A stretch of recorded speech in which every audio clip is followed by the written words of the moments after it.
Assalamualaikum warahmatullahi wabarakatuh. Halo teman-teman, kami dari kelompok 4 dari Prodi Pendidikan Islam Anak Usia Dini Institut Agama Islam Nahdlatul Ulama Bangil. Topik kita kali ini adalah Islam sebagai sasaran studi doktrinal. Kalian tahu nggak sih apa yang dimaksud dengan studi doktrinal? Kalau belum, yuk simak video ini dengan baik ya. Nah, di sini kita akan bahas apa itu studi doktrinal. Studi doktrinal berasal dari kata bahasa Inggris yang berarti doctrinal study dan dapat didefinisikan sebagai kajian atau penelitian yang berfokus pada analisis, interpretasi, dan pemahaman terhadap ajaran-ajaran pokok atau doktrin, prinsip-prinsip dasar, norma, dan konsep-konsep teoritis yang diyakini sebagai kebenaran mutlak oleh penganut suatu agama atau sistem.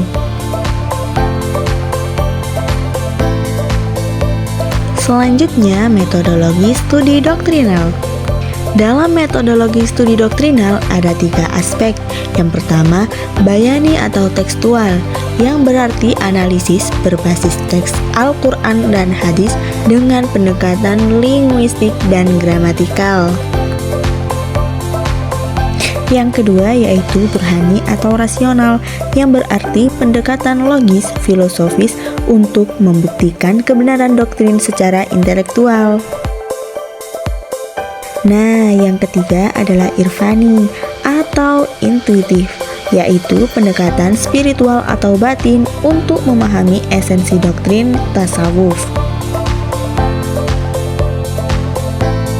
Sumber doktrin yang paling utama dan tinggi adalah firman Allah yang diwahyukan, yang memuat pedoman dasar, syariat, dan hukum-hukum wajib. Sedangkan sumber as-sunnah adalah catatan mengenai perkataan, perbuatan, dan persetujuan dari Nabi Muhammad SAW yang berfungsi sebagai penjelas dan penguat doktrin yang termuat dalam Al-Quran. Ada pula sumber sekunder dan pendukung.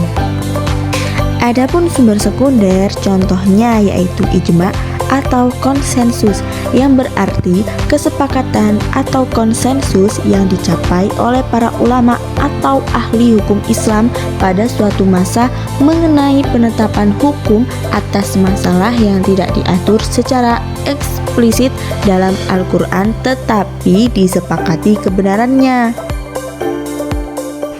Adapun sumber pendukung contohnya kitab akidah dan kalam, yang berarti karya sistematisasi ulama seperti Al-Aqidah At-Tahawiyah atau karya teologi kalam yang menggunakan argumen rasional untuk membela doktrin dari serangan luar. Selanjutnya adalah urgensi doktrin Islam.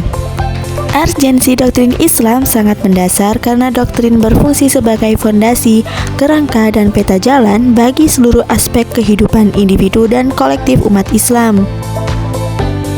Tanpa doktrin yang jelas, praktek agama, ibadah muamalah, dan etika akan kehilangan arah dan makna.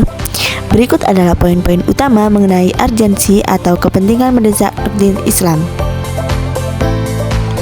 Poin yang pertama yaitu pondasi agama, yang artinya akidah adalah tiang penyangga yang menopang fikih atau hukum dan akhlak atau etika.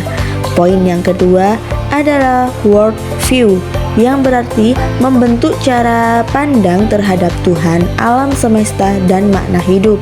Yang ketiga adalah poin identitas, yaitu menentukan batas atau demarkasi antara seorang muslim dengan penganut keyakinan lain. Dan untuk poin yang terakhir adalah landasan logis, yang artinya memberikan jawaban teologis atas pertanyaan eksistensial manusia. Selanjutnya adalah isu dan tantangan kontemporer. Yang pertama, ateisme baru, yaitu kritik materialisme terhadap eksistensi Tuhan. Yang kedua adalah pluralisme, yang berarti perdebatan tentang klaim kebenaran mutlak dan keselamatan. Yang ketiga adalah sains modern, yang berarti dialog antara doktrin penciptaan dengan teori evolusi dan kosmologi. Dan yang terakhir adalah liberalisme, yang berarti dekonstruksi terhadap otoritas teks suci.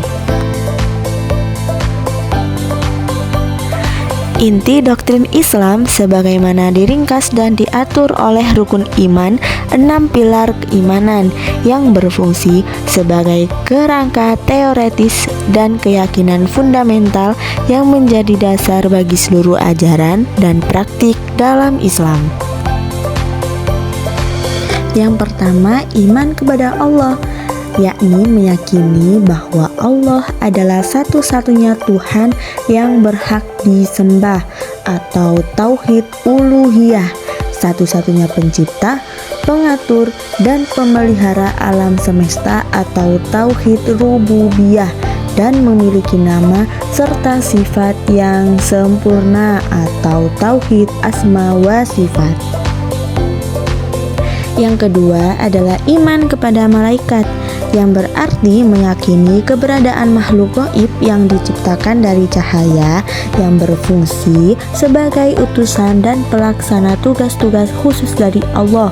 Misalnya Jibril menyampaikan wahyu, Mikail membagi rezeki, Raqib dan Atid mencatat amal.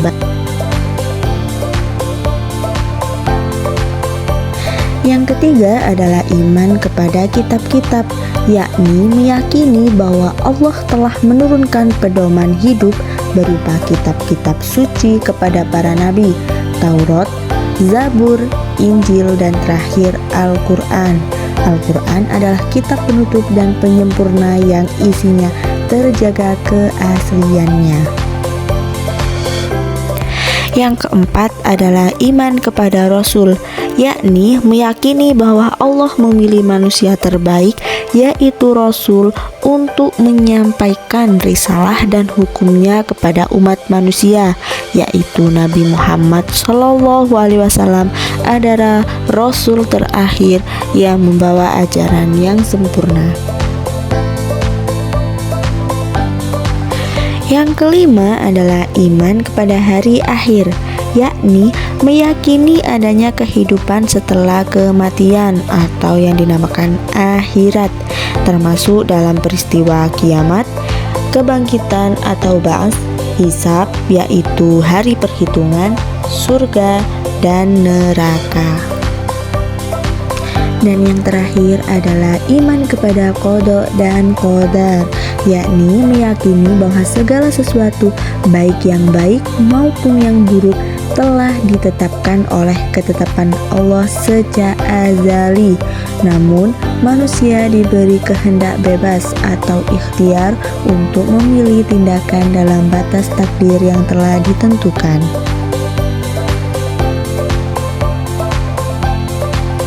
Kesimpulan dari pembahasan tadi adalah untuk objek kajian, fokus pada sumber teks atau wahyu dan inti ajaran atau rukun iman. Untuk metodologi, perpaduan harmonis antara wahyu nakli dan akal akli. Untuk tujuan akhir, membentuk pandangan hidup worldview yang kokoh di tengah tantangan zaman.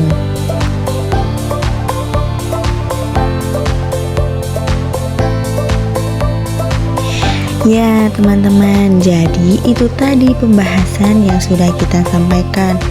Semoga ilmu yang kita sampaikan bisa bermanfaat bagi kalian semua.